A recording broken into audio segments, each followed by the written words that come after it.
How to introduce yourself in English. अपना परिचय English में कैसे दें। यदि कोई आपसे पूछता है tell me about yourself, give your introduction, अपना परिचय दीजिए, मुझे अपने बारे में कुछ बताइए, तो आप उसको इंग्लिश में कैसे बोले, किन किन चीजों को हमें अपने इंट्रो में ऐड करना चाहिए और किन किन चीजों को हमें अवॉइड करना चाहिए। किसी इंसान को हम कॉन्फिडेंटली अच्छे एक्सप्रेशन के साथ, अच्छे आत्मविश्वास के साथ अपना इंट्रोडक्शन कैसे दे, यही आज का हमारा टॉपिक है। आज की वीडियो में हम जानेंगे कि सेल्फ इंट्रोडक्शन देते टाइम हमें किन किन चीजों को माइंड में रखना चाहिए, किन किन चीजों को ध्यान रखना चाहिए और कौन कौन सी ऐसी सावधानी है जो हमें बरतनी चाहिए और कौन कौन सी ऐसी गलतियां हैं, कौन कौन सी ऐसी मिस्टेक्स है जिनको हमें अवॉइड करना चाहिए। सेल्फ इंट्रोडक्शन एक बहुत ही मेन चीज होती है, इंपॉर्टेंट चीज होती है। आपने भी सुना होगा कि first expression is the last expression. यदि हमारा पहला एक्सप्रेशन ही गलत चला जाता है तो हमें इसको इम्प्रूव करने में, सुधारने में, इसको चेंज करने में बहुत ज्यादा टाइम लगता है। इसलिए जो हमारा फर्स्ट इंप्रेशन होता है हमें उसको पॉजिटिव रखना चाहिए, अच्छा बनाना चाहिए, ताकि जो हमारी इंप्रेशन है अगले बंदे पे वो अच्छा जाए, वो हमारे बारे में पॉजिटिव सोचे ना कि नेगेटिव सोचे। तो जो इंट्रोडक्शन है किसी भी इंसान को हम अपने बारे में बता रहे हैं तो वो चीज बहुत ही ज्यादा मायने रखती है, वैल्यू रखती है। उसमें यदि हम मिस्टेक्स कर देते हैं तो कहीं ना कहीं हमारी जो इमेज है वो डाउन जाती है। सबसे पहली बात कि जब हम किसी इंसान को सेल्फ इंट्रोडक्शन दे रहे हैं तो हमारे अंदर कॉन्फिडेंस की कमी नहीं होनी चाहिए। अगले इंसान को ये फील नहीं होना चाहिए कि अपने बारे में बताते टाइम हेजिटेट कर रहा है, डर रहा है या मिस्टेक्स कर रहा है। तो जब भी हम सेल्फ इंट्रोडक्शन दे तो फर्स्ट पॉइंट यही है कि हमारे अंदर जो कॉन्फिडेंस है उसकी कमी नहीं होनी चाहिए। We should be full of confidence, हमें आत्मविश्वास से हमें भरे हुए होना चाहिए, हमारे माइंड में कोई डाउट नहीं होना चाहिए, कोई एजिटेंसी नहीं होनी चाहिए। चलिए आज की वीडियो में हम डिस्कस करते हैं कि सेल्फ इंट्रोडक्शन में हम कौन कौन से पॉइंट ऐड करते हैं, किन किन चीजों को हमें ऐड करना चाहिए और हमें कौन कौन सी चीजें बतानी चाहिए या बोलनी चाहिए। चलिए सबसे पहले कि हमें सेल्फ इंट्रोडक्शन में कौन कौन से जो पॉइंट है वो रखने चाहिए। Point number 1, name. हमारा नेम सबसे इंपॉर्टेंट है क्योंकि हमारा नाम ही हमारी पहचान है। तो सबसे फर्स्ट पॉइंट रहेगा हमारा नेम, नाम। प्लेस कि हम कौन सी जगह से बिलोंग करते हैं, हम कहाँ से आते हैं, हमारा जो बर्थ प्लेस है, जन्म स्थान है, जहाँ पे हम रहते हैं वो कौन सा है।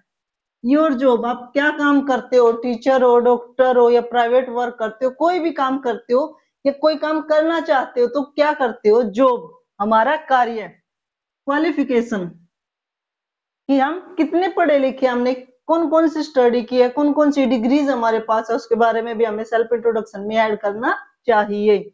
Fifth one, skill and experience. यदि हम कहीं पे वर्क कर रहे हैं, काम कर रहे हैं तो हमारी कौन कौन सी स्किल्स है और हमें किन किन चीजों का हमारे इंट्रोडक्शन में ऐड करनी चाहिए। सिक्स्थ पॉइंट हमारा फैमिली, हम किस बैकग्राउंड से बिलोंग करते हैं, हमारी फैमिली में कौन कौन है, वो सारी चीजें भी हमें अपने इंट्रो में ऐड करनी चाहिए।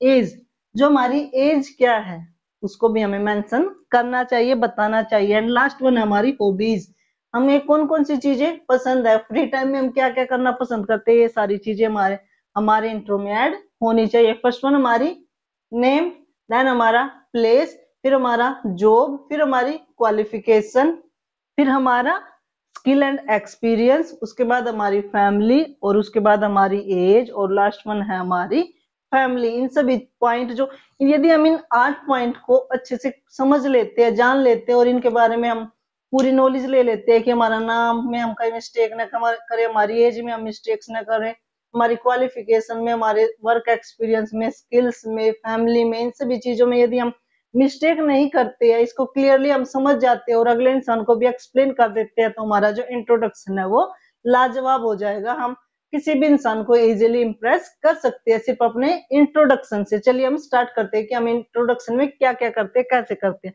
फर्स्ट वन जैसे हमने जाना हमारा नेम, अपना नाम बताना चाहिए। सबसे पहले हमारा नाम बताना चाहिए।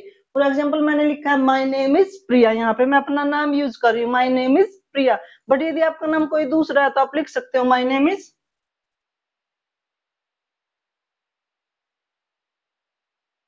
रवि है, रवि ऐड कर सकते हो, या सोनम है, आप सोनम लिख सकते हो।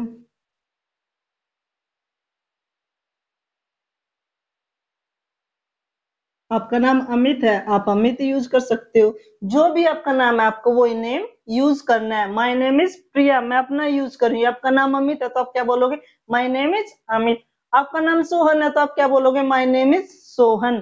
आपका नाम काव्या है तो आप क्या बोलोगे, माय नेम इज काव्या। ये आपका क्या रहेगा, माई सेल्फ या अपने बारे में बताना। नेक्स्ट हमारा प्लेस, कि हम कहाँ से आए हैं। For example I live in Gurugram, मैं गुड़गांव में गुरुग्राम में रहती हूँ तो मैंने क्या यूज किया, आई लिव इन गुरुग्राम। आप किसी दूसरी जगह से बिलोंग करते हैं तो आई एम फ्रॉम इस तरीके से भी लिख सकते हो, आई एम फ्रॉम पानीपत, या आई एम फ्रॉम शिमला। कोई भी जगह आप कहीं से भी बिलोंग करते हो, जिस भी जगह से आप हो, आप वही एड्रेस, वही सिटी, वही प्लेस ऐड कर दीजिए। आप पानीपत से हो, आई एम फ्रॉम पानीपत। आप गुरुग्राम से हो, आई एम फ्रॉम गुरुग्राम। आप दिल्ली से हो, आई एम फ्रॉम दिल्ली। आप जयपुर से हो, आई एम फ्रॉम जयपुर। जो भी आप वो ऐड कर दोगे, I am from Jaipur. Third one, your job, आप क्या काम करते हो या किस जॉब के लिए आप आए हो। जब आप सामने वाले को अपने बारे में बता रहे हो तब किस जॉब के लिए आए हो। फॉर एग्जाम्पल मैंने लिख दिया आई एम अ टीचर, मैं एक टीचर हूं तो मैंने लिख दिया आई एम अ टीचर। मैं एक शिक्षिका हूँ, अध्यापिका हूँ। यदि आप क्या हो, आपको कोई एक्सपीरियंस नहीं है, कुछ नहीं करते, तो क्या बोलोगे, I am a fresher.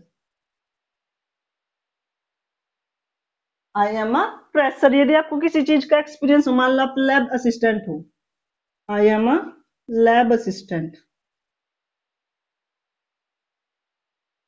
Technician आप लिख सकते हो, आई एम अ टेक्नीशियन।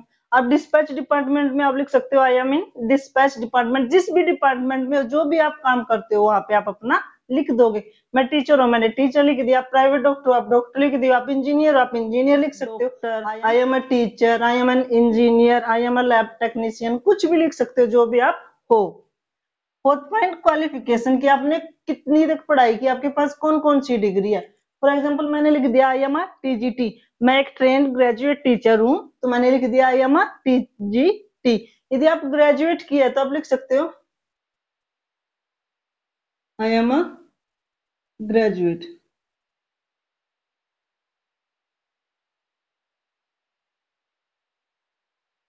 और यदि आपने पोस्ट ग्रेजुएट कर रखी है तो कुछ भी लिख सकते हो जो भी आप हो।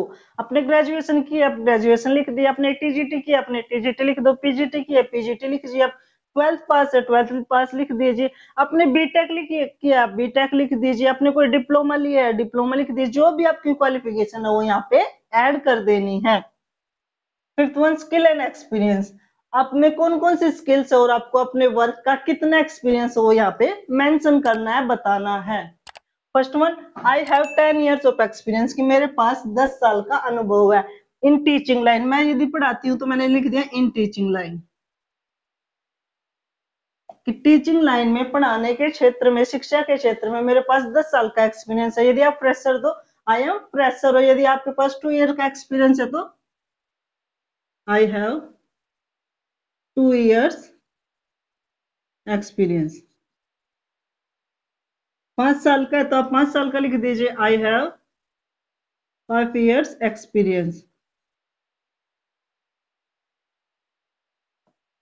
उसके बाद आपकी फैमिली में कौन कौन, आप कौन सी फैमिली से बिलोंग करते हो, आपकी फैमिली सिंगल है, जॉइंट है, न्यूक्लियर है, कौन सी फैमिली है वो सब लिख देना। For example I live in a nuclear family, मैं एक न्यूक्लियर फैमिली से हूं तो मैंने लिख दिया I live in a joint family. यदि आप जॉइंट फैमिली में लिखते हो तो आपको बताना है कि आपकी फैमिली में, जॉइंट फैमिली में कौन कौन, आपके ग्रैंड पेरेंट्स है, पेरेंट्स, आपके अंकल आंट है, जो चीज है वो सब आप मेंशन कर दोगे कि ये मेरे फैमिली में है।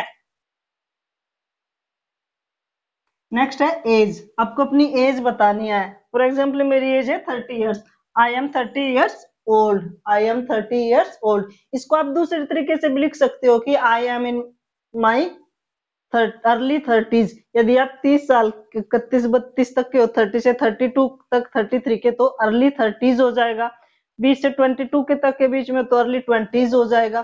40 से 42 43 तक तो हो तो आप अर्ली 40s हो जाएगा।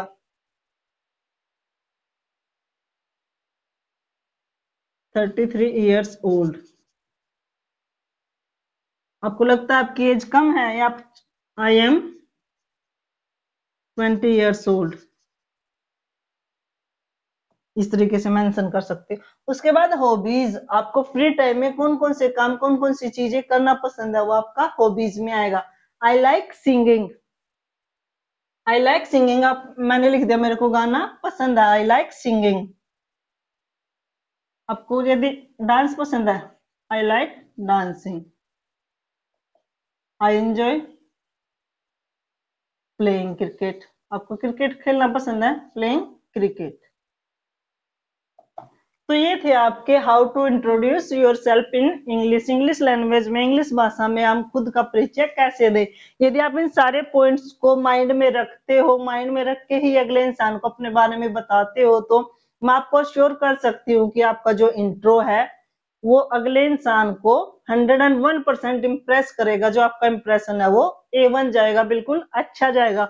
बट कंडीशन है कि आपको इन सारे पॉइंट्स को, कि आपको अपना नेम, आपकी प्लेस, आपकी क्वालिफिकेशन, आपकी एज, आपकी हॉबीज, आपकी फैमिली, ये सारी चीजें प्रॉपर तरीके से बतानी है, मेंशन करनी है। और सबसे मेन बात जो मैंने यहाँ नोट लिखा है, your facial expression and gestures are most important than words, कि जो हमारे फेशियल, हमारे फेस पे अगले इंसान को अपने बारे में बताते टाइम हमारे फेस पे जो एक्सप्रेशन आ रहे हैं, हमारे जो जेस्चर्स है, हाव भाव है, यदि अगले इंसान को लगता है कि मैं बोलते टाइम हेजिटेट कर रही हूँ, मेरे मन में कहीं ना कहीं डाउट नहीं हूं, तो अगले इंसान के सामने हम कितना भी बोल ले, कुछ भी बोल ले, हमारा एक्सप्रेशन है वो अच्छा नहीं जाएगा। हमारा जो,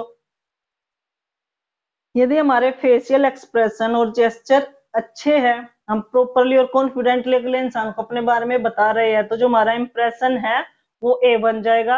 और यदि हम कितने ही वर्ड बोल दे, कितनी ही चीजें अपने बारे में बता दे, बट हमारा इंप्रेशन अच्छा नहीं जाएगा, यदि हमारा कॉन्फिडेंट लेवल डाउन है, या फिर हमारे जो जेस्चर है वो प्रॉपर नहीं है। तो अपने जेस्चर्स को और कॉन्फिडेंट लेवल को हाई रखिए, प्रॉपर रखिए और कॉन्फिडेंटली बोलिए, और देखिए कि आपका जो इंट्रो है वो कितना मस्त, कितना अच्छा जाता है। Thank you very much.